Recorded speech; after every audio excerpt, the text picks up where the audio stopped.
አሸማ አከም ጅርቱ ሰላም እንዴት ናችሁ? በዛሬ ትምህርት ክፍላችን ደግሞ የእንስሳትን ስም በአፋን ኦሮሞ እንማራለን። በመቀጠልም ከቤት እንስሳት እንጀምራለን። የቤት እንስሳት በአፋን ኦሮሞ በይለዶት በመባል ይታወቃሉ።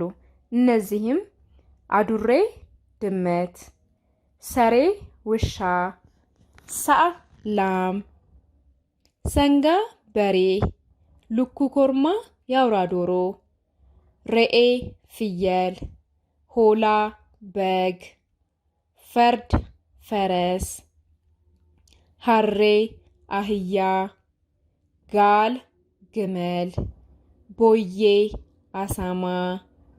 በመቀጠል ደግሞ ቢኔንሶት የዱር እንስሳት ቢኔንሶታ በመባል ይታወቃሉ። እነዚህን ደግሞ እንመለከታለን።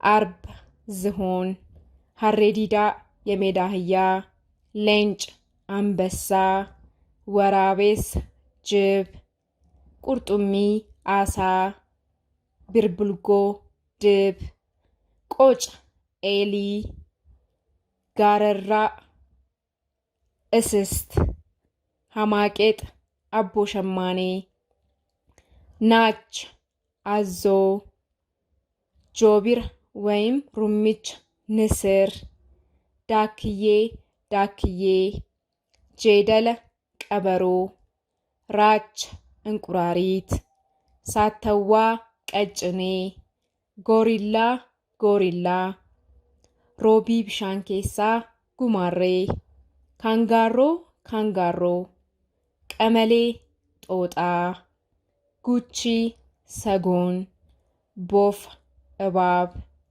ሃንቱት አይጥ፣ ቄረንስ ነብር፣ እሌቲ ጥንቸል።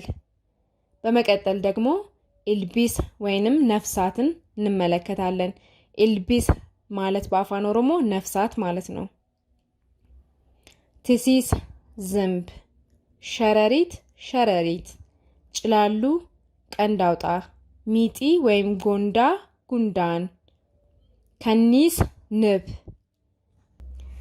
ለዛሬ የነበረን ትምህርት ይህን ይመስል ነበር። አብራችሁን ስለቆያችሁ እናመሰግናለን። ማንኛውም ጥያቄ ካላችሁ በኢሜል አድራሻችን kakuucollective@gmail.com ብትልኩልን ይደርሰናል። እንዲሁም ትምህርቶቻችንን ከሶሻል ሚዲያ ለማግኘት @kakuuofficialን በማስቀደም በቴሌግራም፣ በፌስቡክ፣ ትዊተር፣ ቲክቶክ፣ ሊንክድን፣ ኢንስታግራም ልታገኙ ትችላላችሁ። እናመሰግናለን። ገለቶማ ሆራቡላ